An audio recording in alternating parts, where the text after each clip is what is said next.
itu kalian dituang-tuangin ya, dinikmati sambil kita ngaji. Alhamdulillah, alhamdulillah rabbil alamin, wal aqibatu lil muttaqin wala udwana illa 'alal zalimin. Allahumma salli ala sayyidina Muhammadin wa ala alihi wa sahbihi ajma'in, amma ba'd.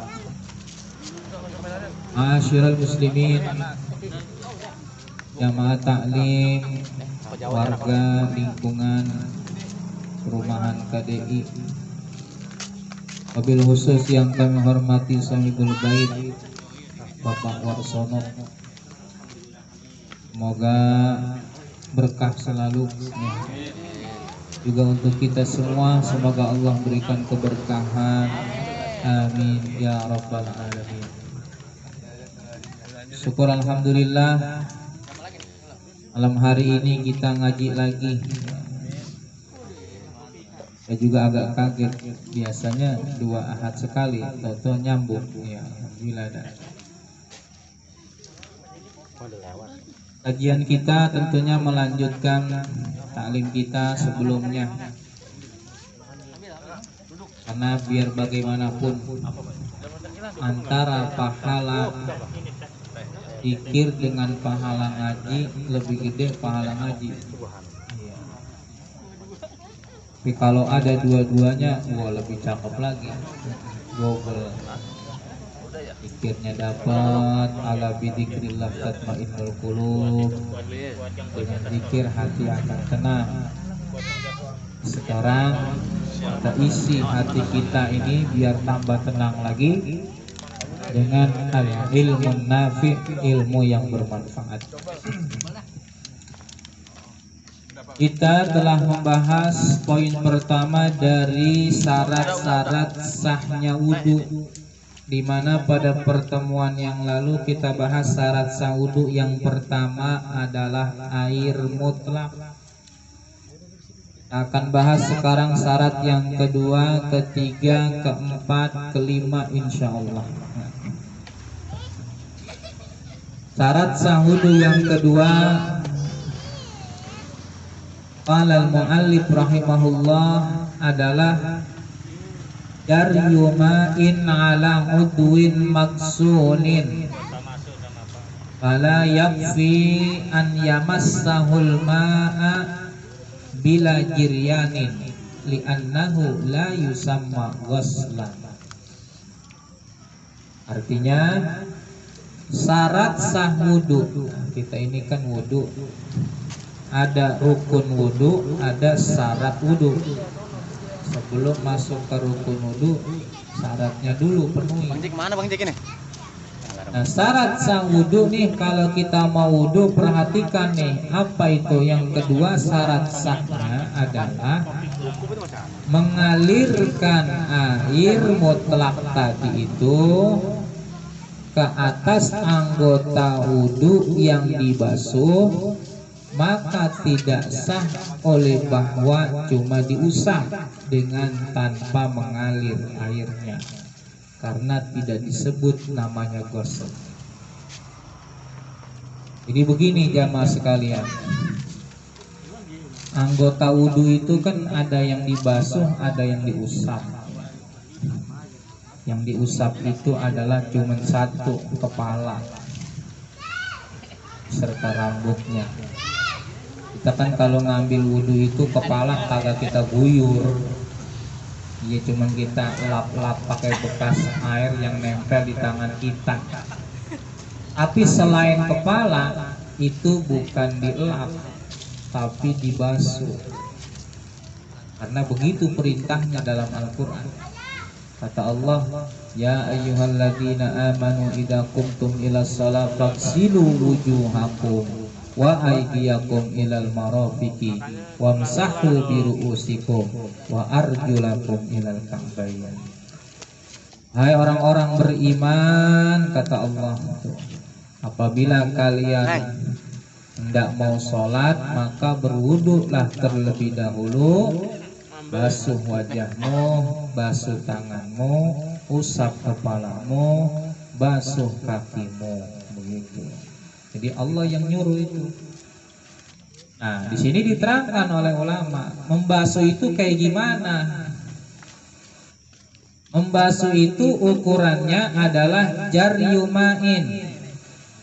Jaro yajri itu artinya mengalir, jalan, berlari.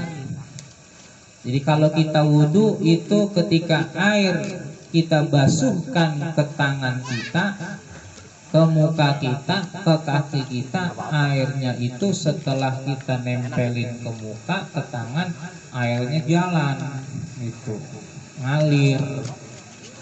Jadi berarti kan tandanya itu airnya rada banyak, kan begitu. Jangan dilap-lap doang. Kalau di pesantren kan kita gak boleh merokok, kita diceramahin boleh merokok, cuma di mana? Nggak ada. Pesantren. Lanjut ya. Lanang mulai. Ya saya ulangi, jadi ketika air itu kita tuangkan ke muka kita, kita mau wudhu, maka air setelah jatuh ke muka itu airnya turun gitu, jalan, ngalir, itu baru sah namanya. Sebab saya pernah lihat ada orang wudhu cuma disempret-sempret doang, katanya pakai botol sempretan, menghemat air. Itu mah bukan menghemat air, keterlaluan hematnya. Sebab kalau cuma disempret-sempret mah disemprot-semprot doang. Ya tergantung semprotannya sih emang. Kalau pakai semprotan mesin tim motor mah banyak air. Iya. Nah itu kan kita burung aja kan kita semprot kudu berkali-kali dulu kan, itu baru rada banyak airnya ya. Jadi airnya itu kudu dialirkan. Makanya kenapa kalau kita wudhu sunahnya tuh pakai tangan kita air kumpul dulu, kumpul di telapak tangan kita. Udah kumpul baru bubar, terkumpulin lagi bubar. Itu supaya nanti air yang jatuh ke tempat kita basuh muka, tangan, kaki itu jadi cukup, airnya mengalir, sesah lah sesuai aturan, begitu.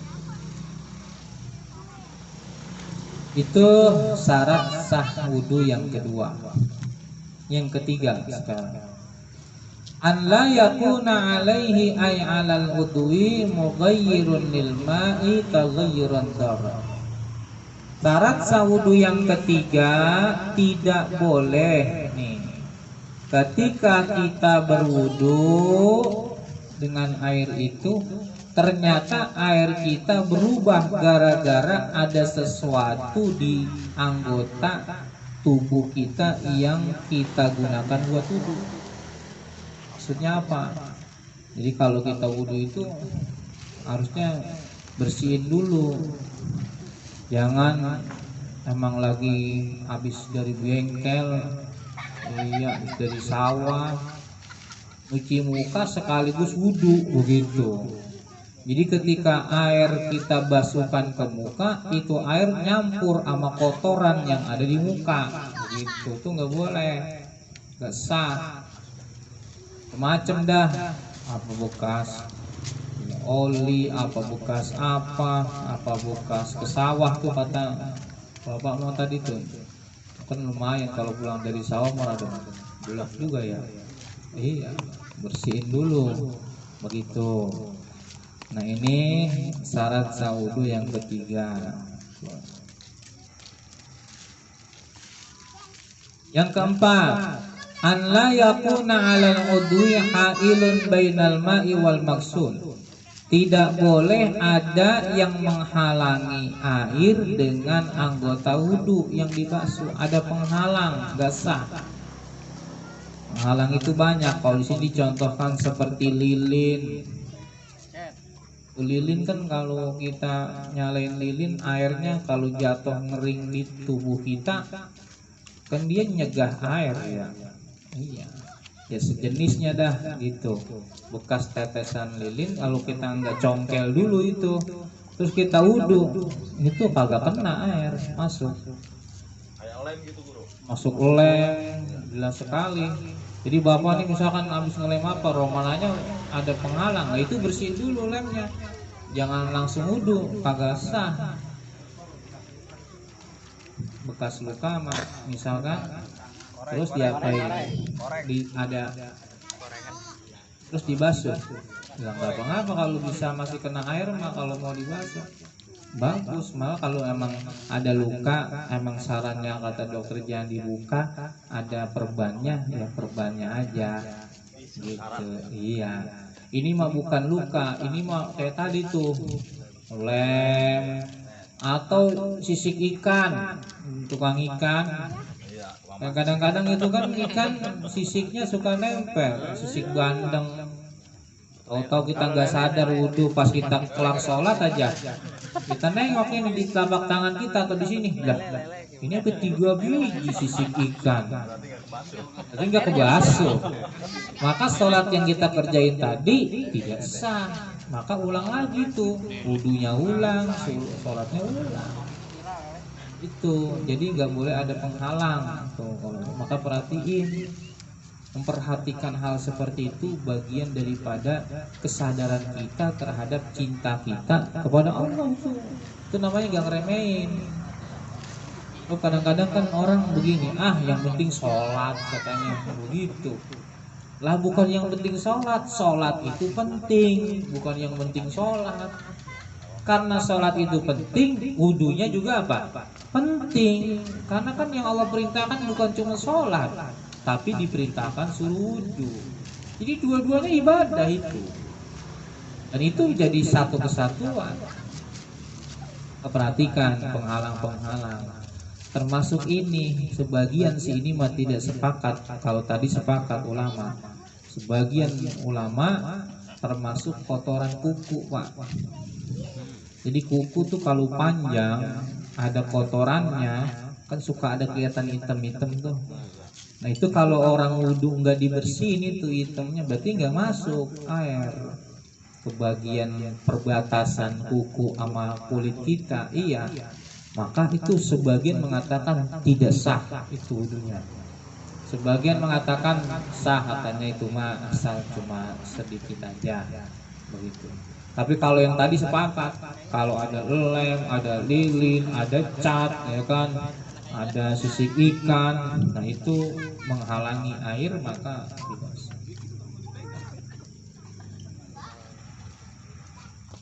Nah kemudian syarat sahnya wudhu yang kelima nih, ini khusus, kalau ini diperuntukkan untuk orang tertentu. Siapa dia?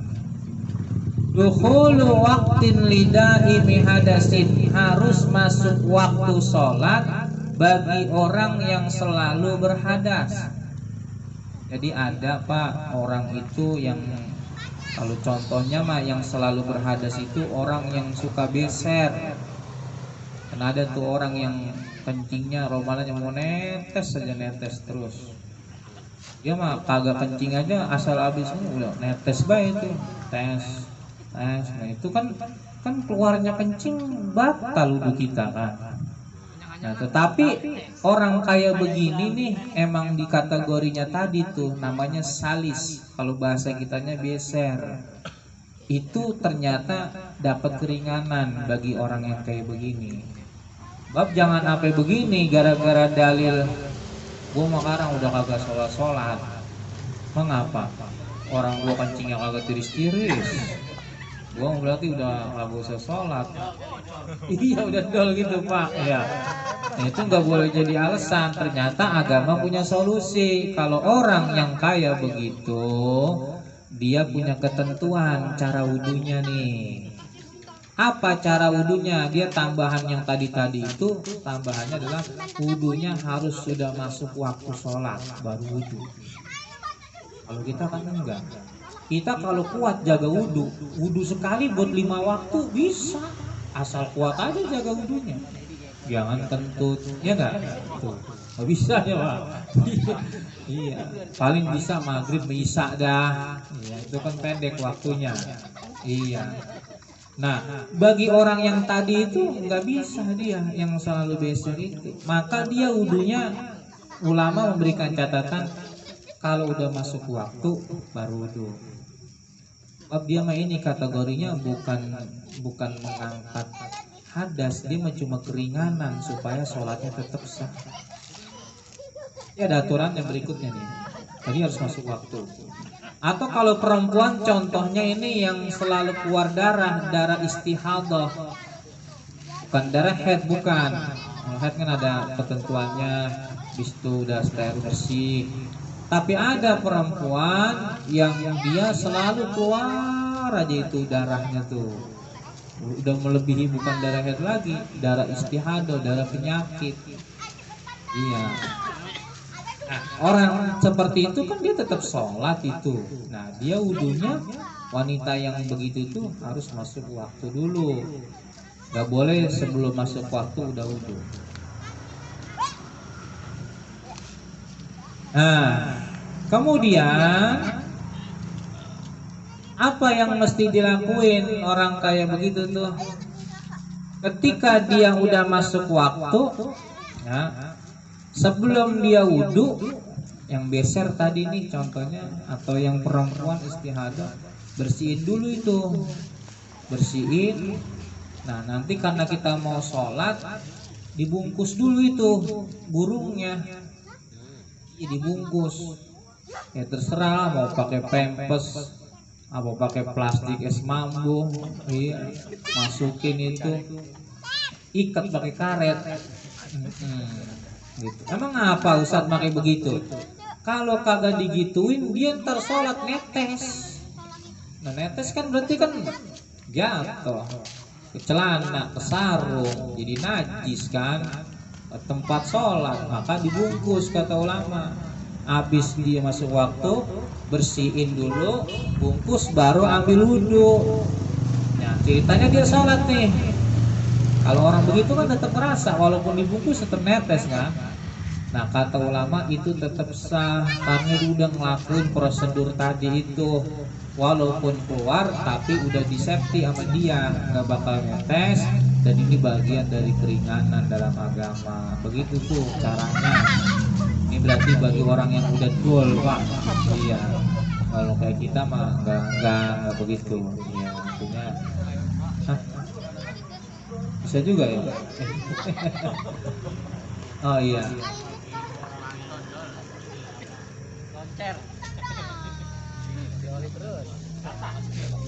Latak kayak alatan. Kali-kali. Kaitannya ketika sholat gitu maksudnya apa? Kalau yang udah parah banget kayak saya punya teman kerja itu dengar bisikan aja sedikit gitu aja dia langsung kaget gitu. Iya. Enggak, artinya begini lah, itu mah kan kagak ada hubungannya sama sholat lah. Kalau dia di luar sholat mau kaget nggak jadi masalah. Ini yang masalah takutnya kalau sholat bagaimana tuh orang kayak begitu. Iya. Kalau dia sifatnya spontan, ya tanpa kesadaran keluar, itu nggak sampai batal itu sholat. Ya cuman usahakan walaupun latan, iya bismillah, masa nggak bisa nahan juga sholat gitu. Kalau emang keceplosan juga segera udah balik, nggak apa-apa, sebab itu sifatnya spontan. Kayak kita nih lagi sholat dikagetin, mungkin ada apa, kaget, astagfirullah gitu kan nyebut. Kalau kita lagi sholat itu tidak batal karena spontan. Yang kagak boleh mau begini nih, kita sholat bukan spontan, emang kita kongkok sama temen. Lu udah berapa rakaat? Gua baru 2. Lu uratu ini. Yang begitu baru sholat pada batal itu tuh. Iya tuh. Tapi usahakan tahan. Sebab kata Nabi, inna hadhihi sholata la yasluh fiha syai'un min kalamin nas. Tuh dasarnya itu tuh. Sesungguhnya sholat itu tidak sah kalau di sana ada ucapan manusia. Jadi artinya nggak boleh ada ucapan kecuali ucapan sholat. Nah, kecuali tadi sifatnya orang-orang yang kayak begitu dimaklumi apabila spontan saja. Sebenarnya orang begitu tuh obatnya sholat sebenarnya. Yang saya ngeri orang begitu tuh jarang sholat, itu yang saya ngeri. Iya, karena sholat itu kan obat. Obat itu terapi menenangkan hati, menenangkan pikiran, menenangkan, wah banyak lah. Karena sholat itu adalah ibadah dan pasti di sana mengandung berbagai macam hikmah dan manfaat begitu. Ada pertanyaan dari jamaah yang lain mungkin? Ya. Ini Ustadz, Ya. masalah lokasi tempat wudhu. Kita nih di rumah Tempat wudhu. kadang-kadang wudhunya di kamar mandi ada WC, ada itu gitu jadi satu. Kadang Udah itu udah dibahas. saya kan udah ngaji. Ulang Ustadz. Iya. Ya terulang berarti nih. Makanya kalau ngaji biar rutin jamaah, kecuali Soalnya emang saya ada wudhunya masih nyampe, uzur. Ustaz. Iya. Ada terulang berarti. Oh beliau, masya Allah, alhamdulillah. Iya, kita harus jawab lagi. Ya. Jadi prinsip awalnya emang sah-sah aja. Mau wudhu ada WC-nya kek mau kagak sah-sah aja. Yang penting kita bisa jaga. Satu hal yang penting, kalau kita wudhu di kamar yang mandi ada WC-nya, coba sebelum wudhu ambil air siram-siram dulu. Siram-siram dulu, itu khawatir, tahu sendiri anak kita kan. Kita suruh di lubang, dia kencingnya di mana? Awas itu. Begitu, mau kita kan pada nyaksiin langsung kan. Nah, siram dulu, bersihin. Emang namanya ya rumahnya juga kita maklum dah, rumah kita kan kecil. Iya, namanya bisa ya. Emang kalau yang idealnya itu tempat wudhu sama tempat WC nongkrong itu lain, itu khusus. Wudhu khusus. Pokoknya kita habis dari WC kita mandi situ, giliran wudhu kita ke tempat khusus. Cuman kadang-kadang emang orang, mohon maaf nih, ya di musola aja di masjid emang kurang pendidikan tuh orang awam ya. Itu dipisahin tempat wudhu biar orang jangan kencing di situ. Dikencingin bisa di situ. Ada kan kita lihat suka bau-bau pesing-pesing juga. Iya, dosa itu kalau orang kayak gitu tuh. Ya, kecuali kalau dia nggak tahu dah, dia pikir kencing gimana gue ini. Nah begitu, nggak apa-apa. Yang penting bersihin dulu, kita wudhu di situ. Ya, Allah a'lam. Ada lagi, silakan Pak. Ya. Masalah percikan kadang orang wudhu nih kena percikan, kadang ada yang jijik, ada yang itu gimana? Percikan pas wudhu kan kadang. Oh, percikannya nggak apa-apa. Yang kagak boleh itu bukan kena percikan, emang kena bekas wudhu ditampung.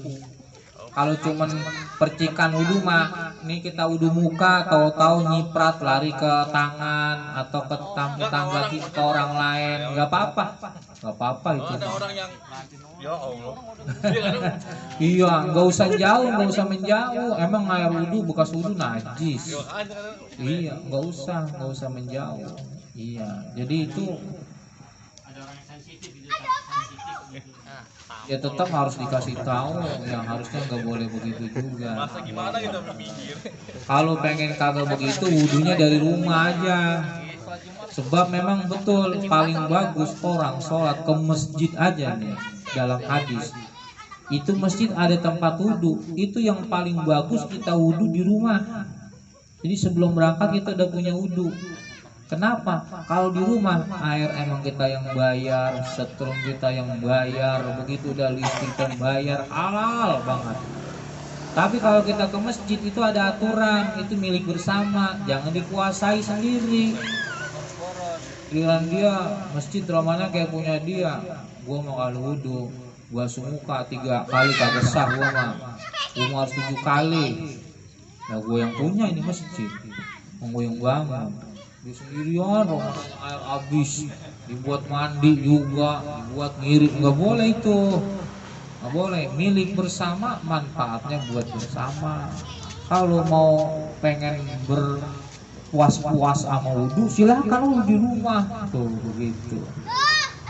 Itu Pak Abdulnya begitu. Iya. Nah, itu jamaah. Jadi syarat saudu itu tadi ada 5 ya. Airnya mutlak, airnya kudu ngalir, basuhan yang harus dibasuh kecuali kepala. Nggak ngalir kepala nggak apa-apa, dia mah udah dilap doang pakai tangan.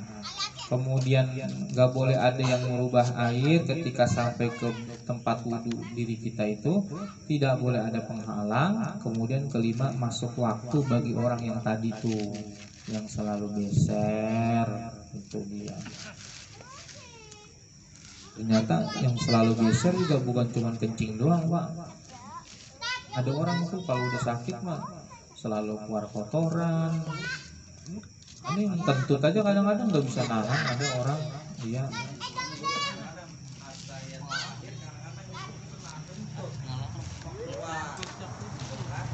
Iya. Kalau udah di ujung mah sholat mau habis, tahan, bagusnya ditahan. Apalagi kita sholatnya jamaah. Iya. Kalau kita batal di situ kita tinggalan habis. Kecuali nih kalau kita baru mulai sholat, habis takbir, baru Fatihah udah pengen kentut, jangan ditahan, jangan. Sebab kalau ditahan ntar rakaat kedua dinongol lagi, Pak. Nah, kentut kan emang manusia, makanya jangan sombong tuh, lawan kentutnya nggak bisa.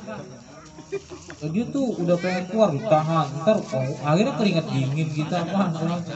Makanya sampai kata Nabi disebut la sholata wa huwa yudafi'uhul akhbathani. Tidak sempurna sholat yang sambil menahan tadi tuh kentut, nahan kencing, nahan itu kalau kita di awal sholat nahan gituan, kata Nabi itu enggak sempurna, bakal hilang khusyuknya sholat kita. Itu makanya harus betul-betul sholat itu kondisi prima. Ngantuk aja kata Nabi, Isya waktu panjang, bapak pulang dari kantor nih ya, maghrib mau udah sholat dari jalan. Orang kan kebanyakan begini berpikirnya, gua sholat dulu biar ngantuk ya, biar ntar enak, gua namanya jonjon kata orang Betawi mah tidurnya.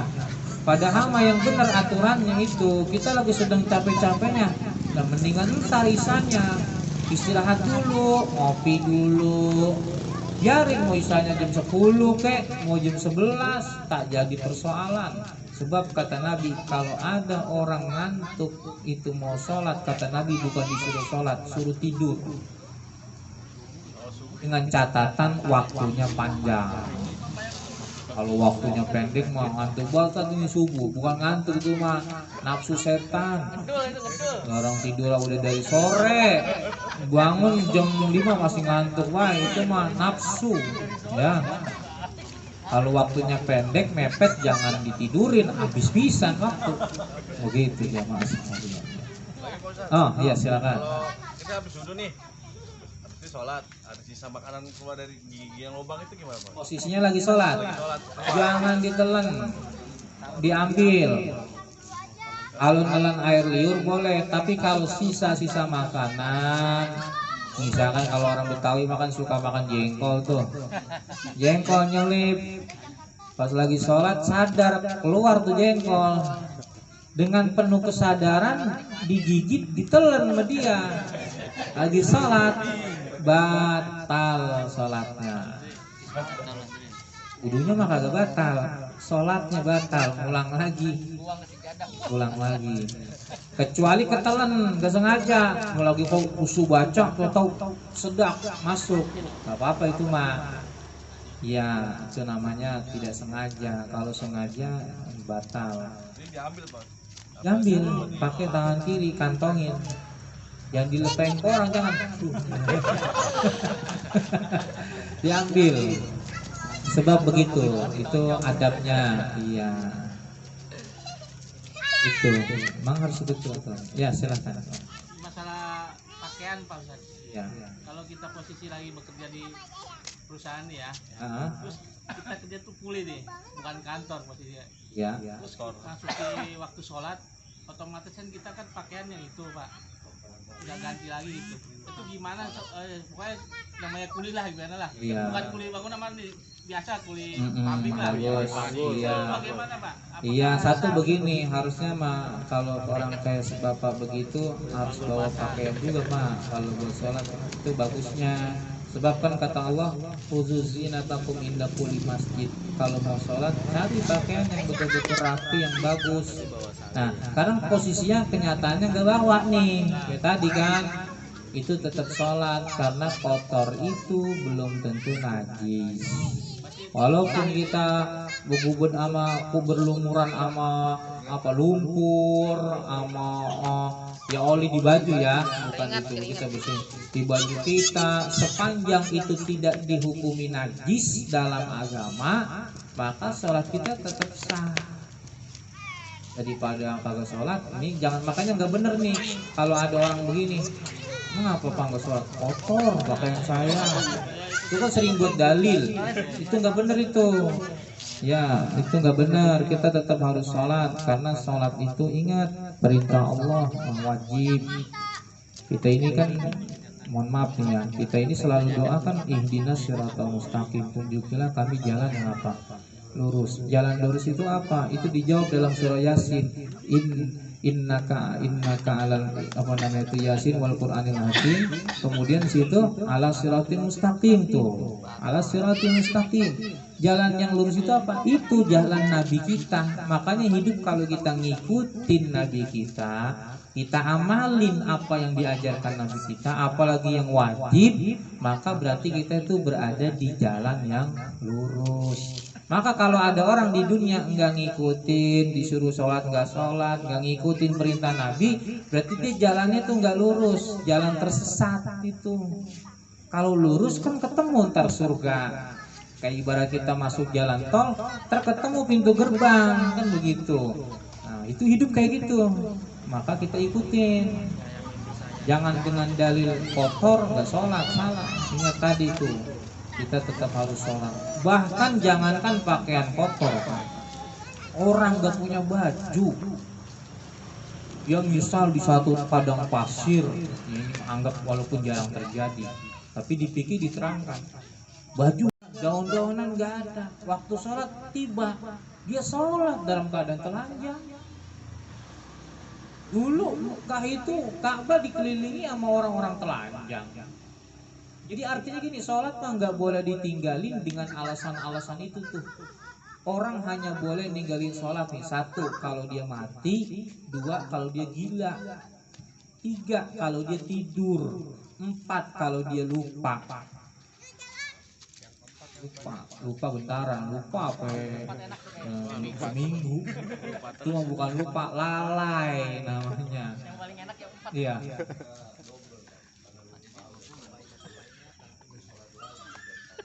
Wah, mantep banget, lupanya nambah. Ini lupa, jadi lupanya sholatnya jadi double, nambah lagi. Yang kedua jadi sunnah jadinya, malah jadi dapat pahala. Ya tadi gua udah sholat juga apa belum ya? Belum yakin kan? Akhirnya dia sholat. Pas habis sholat, lah tadi gua udah sholat yang mana? Enggak apa-apa, itu malah cakep, lupanya malah itu mah cakep. Yang jelek mah orang lupa lah kagak sholat. Iya. Kagak sholat 5 waktu, makai mikir begini, gue udah sholat tuh belum tadi ya, jongo asal kata bininya ngomong kapan sholatnya bang lo. Hati repot Itu melalai. nitip. Sholatnya di hati, wah ini nggak benar ya. Ya sholat itu penyatuan antara fisik dan hati. Syariatnya dijalanin, hakikatnya batin. Jangan sebaliknya nih. Ada orang kayak gitu tuh, gua mah Tuhan udah menyatu dalam diriku, tidak butuh lagi yang namanya begitu. Kalau saya sudah menyebut Allah, saya sudah. Wah, ini Islamnya udah Islam keluar itu pahamnya. Jangan jadi ikutin yang model kayak begitu. Bener, tersesat nanti jalan kita. Ya, itu saja barangkali jamaah ya. Alhamdulillah, mudah-mudahan ada manfaatnya. Pertemuan pertemuan yang mendatang insya Allah kita akan membahas tentang fardu wudu atau rukun wudu. Sangat penting sekali ini kita pelajari supaya kita benar dalam berwudu. Terima kasih. Astagfirullahaladzim, astagfirullahaladzim, astagfirullahaladzim. Subhanakallahumma. Al-Fatihah. Syaitanirrajim. Bismillahirrahmanirrahim. Alhamdulillahirabbil alamin arrahmanir rahim maliki yaumiddin. Iyyaka na'budu wa iyyaka nasta'in ihdinas siratal mustaqim siratal ladzina an'amta 'alaihim ghairil maghdubi 'alaihim waladdallin. Amin. Allahumma bihaqqil Fatihah, bisirril Fatihah, wa bikaramatil Fatihah, wa bimu'jizatil Fatihah, ya farijal ham, ya kashifal gham, ya man li 'abdihi yaghfir wa yarham. Dawam biha subhanakallahumma wa tahiyyatuhum fiha assalam. Wa akhir da'wahum alhamdulillahi rabbil alamin. Assalamualaikum warahmatullahi wabarakatuh.